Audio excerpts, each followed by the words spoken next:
嗨，大家好，我是小安。今天我们来聊一下美光。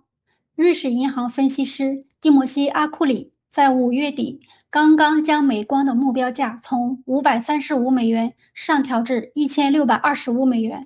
这一举动直接让美光单日暴涨近20%，市值首度冲破1万亿美元大关。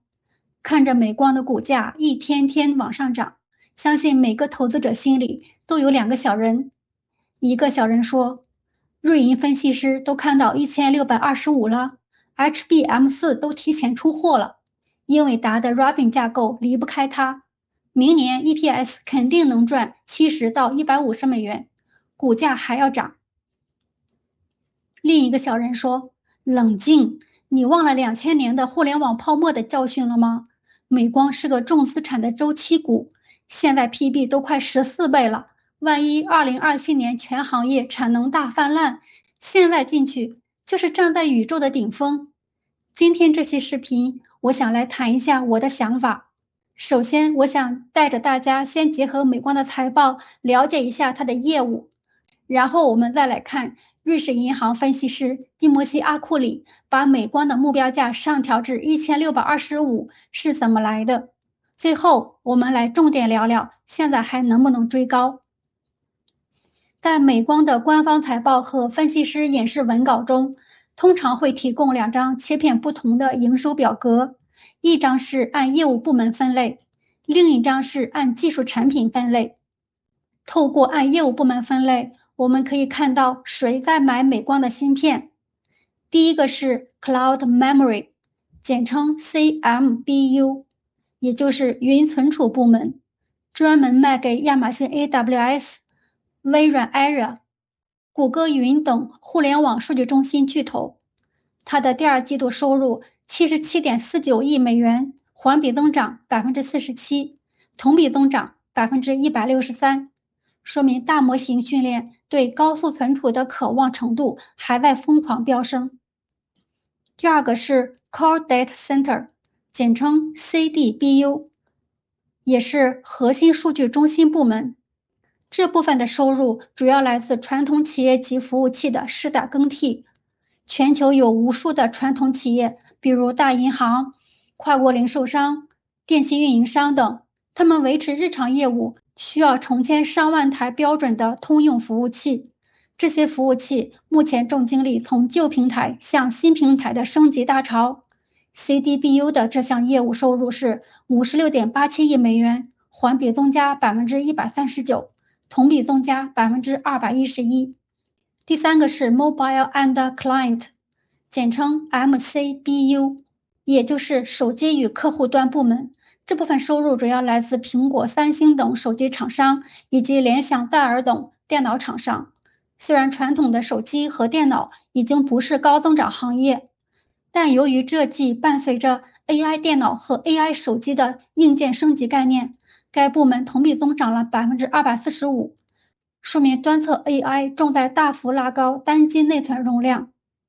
第四个是 Automotive and Embedded， 简称 AEBU， 也就是汽车与嵌入式部门。这部分收入主要来自汽车智能座舱、自动驾驶系统以及工业物联网。虽然基数较小，但环比57%的稳健增长，说明汽车智能化对内存的需求是长期趋势。美光第二季度的毛利率达到75%。通过按照技术产品分类这个收入表格，我们可以看到美光在卖什么芯片，以及是谁带来了这么高的毛利率。美光主要做两种芯片，分别是 DRAM 和 NAND。DRAM 就是我们常说的运行内存，它的特点是速度极快，但断电后数据就会全部消失。它的主要作用是给处理器当助手，存放正在运行的程序和临时数据，比如手机配置里的12GB 内存或电脑的32GB 内存。当你打开微信、刷抖音或者在电脑上开10几个浏览器标签页时，这些运行中的软件数据全部都堆在内存里。内存越大，你切换软件就越流畅，越不容易卡顿。还有专门为 AI 设计的 HBM，也就是把多层高阶内存封装在一起。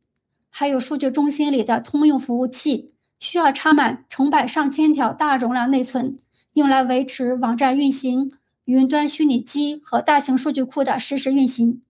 NAND 就是我们常说的存储空间，它的特点是速度比内存慢，但容量极大，而且断电后数据绝不丢失。它的作用是长久地保存你的照片、系统和文件，比如个人手机、平板的存储空间，电脑的固态硬盘，现在的云端数据中心用的企业级固态硬盘，以及日常用的 U 盘等，都是 NAND 闪存芯片。第二季度 DRAM 占美光总营收的 79%，NAND 占总营收的 21%。从这张表格里，我们看到内存和闪存的销量并没有显著的增长，但是它们的售价环比增长了 60% 和 70%。现在你知道 75% 的毛利率是怎么来的了吧？美光预计第三季度的毛利率将达到 81%，是因为美光在2026年初与英伟达、美超微等巨头重新谈判，签下的那些高价长期供应协议，将在第三季度迎来集中大规模交货期。在对美光的业务有了基本的了解之后，我们来看一下1625的目标价是怎么来的。美光的财年比自然年要快，例如美光的2026财年实际上从2025年9月份就开始了，一直到2026年8月底结束。华尔街分析师给出的目标价通常是指未来12个月预期的合理股价，因此瑞银在当前给出的1625的目标价，看的是美光在2026年下半年到2027年上半年这段时间的价值表现。首先，瑞银大幅上调了美光的盈利预测。由于 AI 服务器对 HBM， 也就是高带宽内存的需求暴增，而且价格极高，毛利率吓人。华尔街最乐观的预期认为，美光在2026财年的全年每股收益可以冲到65到75美元，甚至更高。另外，以前美光作为传统周期股，在繁荣期顶部的 PE 顶多给10倍到12倍。现在，瑞银等乐观机构认为，美光2026年的 HBM 产能已经全部售罄，而且通过长期供应协议锁定了高价，这让它的盈利稳定性开始向英伟达靠拢，因此给了美光高达22倍到25倍的远期市盈率。这样最终验算就是目标价等于预测的2026财年 EPS 乘以远期市盈率，也就是用70的预期每股收益乘以 23.2 倍的溢价市盈率，等于1625美元。在我准备这期视频的时候，美光的股价已经冲到了960多美元，距离瑞银分析师喊出的1625美元天价看起来还有很长的一段距离。那么普通投资者现在到底能不能入手？我的答案非常明确，千万不要盲目去追。接下来我会详细说明我的理由，当然如果你有不同的看法，欢迎在评论区讨论。第一个理由是2026财年每股收益达到70美元的目标是一场容错率极低的豪赌。前面2个季度的每股收益之和是17美元，第三季度的每股收益指引是 19.15 美元。那么第四季度要达到 33.85 美元才能达到整年70美元的目标。很多乐观的朋友会说，美光的前2个季度的每股收益合起来大概是17美元，看似不多，但第一季度 EPS 只有 4.6， 第二季度就暴涨到了12块多，利润根本不是线性增长的，而是在做火箭。照这个爆发力，后2个季度把全年利润凑到70美元，不是很轻松吗？但我觉得数据不能这么简单的看。美光第2季度毛利率之所以能飙升到恐怖的 74.4%， 是因为高毛利的 HBM3E 开始给英伟达大规模交付。但从财报表格来看，美光的物理产能，也就是晶圆投入量，目前已经彻底拉满了。在产能锁死的前提下，它第三和第四季度的营收暴增靠什么来驱动呢？美光在第二季度投资者演示文稿中披露，用于英伟达 Vera Rubin 架构的 HBM4 36GB 12H 芯片，已在2026年第一季度开始提前批量出货。产能虽然是锁死的，但如果美光在第三季度把更多原本属于 HBM3E 的晶圆产能直接升级给 HBM4，将会提升单片售价和毛利率。他们还提到，下一代 HBM 产品 HBM4E 的研发工作正在顺利进行，预计将于2027年实现量产。HBM4E 将采用美光久经考验、业界领先的1γ内存工艺节点。还有一项驱动是，美光在2026年初与英伟达、美超微等巨头重新谈判，签下的那些高价长期供应协议，将在第三季度用来集中大规模交货期。这意味着，第三季度的平均售价将在第二季度的基础上再发生一次环比大跃进。但是，把所有的大招都在第三季度放完了，第四季度该怎么维持这种奇迹呢？在没有新厂房、新光刻机加入的前提下，第四季度单季要砍下将近30美元以上的每股收益，这意味着供应链容错率直接降到了0。一旦出现任何技术良率问题，这个利润模型就无法成立。第二个理由是20多倍的市盈率难以保证。在金融估值学中，市盈率本质上是市场愿意为这家公司的未来增长速度支付的溢价。现在的市场情绪非常狂热，愿意给美光20多倍的远期市盈率。如果2027年上半年美光的营收增速因为产能限制而放缓，后面随着美光、SK 海力士和三星等公司的新建产能陆续投产，原本的供不应求会瞬间逆转为产能泛滥。到时候，市场还会给20多倍的市盈率吗？第三个理由是，存储器行业依然是周期性的。乐观者认为这次不一样，美光和科技巨头们签订了长期供应协议，锁定了未来多年的价格和需求可见性。所以，即使在经济周期温和下行的情况下，该协议也能支撑美光科技在2027年至2029年期间每股收益超过100美元。因此，应该将美光科技视为一家人工智能基础设施公司，而不是周期性商品供应商。要判断美光现在是不是周期性的商品供应商，我们需要先复盘一下，在 AI 出现之前，美光的周期到底是怎么形成的。存储芯片不是独立存在的消费品，它必须被塞进服务器、智能手机、电脑、汽车里面。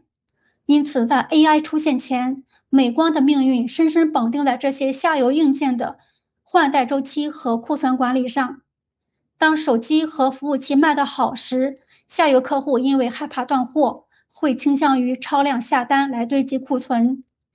此时，美光的订单量会被虚假放大，一片繁荣。美光看到需求暴增，便开启轰轰烈烈的全球建厂计划。但晶圆厂从破土动工到真正吐出芯片，需要2到3年的时间差。当美光在建厂时，三星和 SK 海力士也在做完全相同的事。当2到3年后，各大巨头的新厂房同时落成，设备同时开工时，原本的供不应求会瞬间逆转为全球性的产能大泛滥。而且，如果遇上宏观经济低迷、下游硬件卖不动的时候，客户也会立刻停止向美光采购，转而消化自己库房里的存货。这时，哪怕终端消费者还在买手机，美光的出货量也会遭遇断崖式下跌。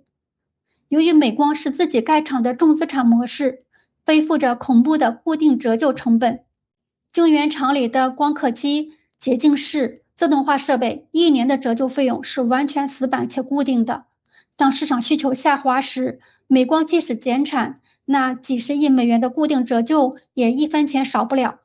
为了摊薄单颗芯片的折旧成本，厂商会哪怕降价也要继续生产。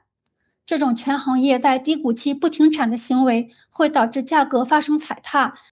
利润直接跌入亏损无底洞。从美光的股价，我们可以清晰地看到这个周期的发展情况，差不多2到3年就是一个周期。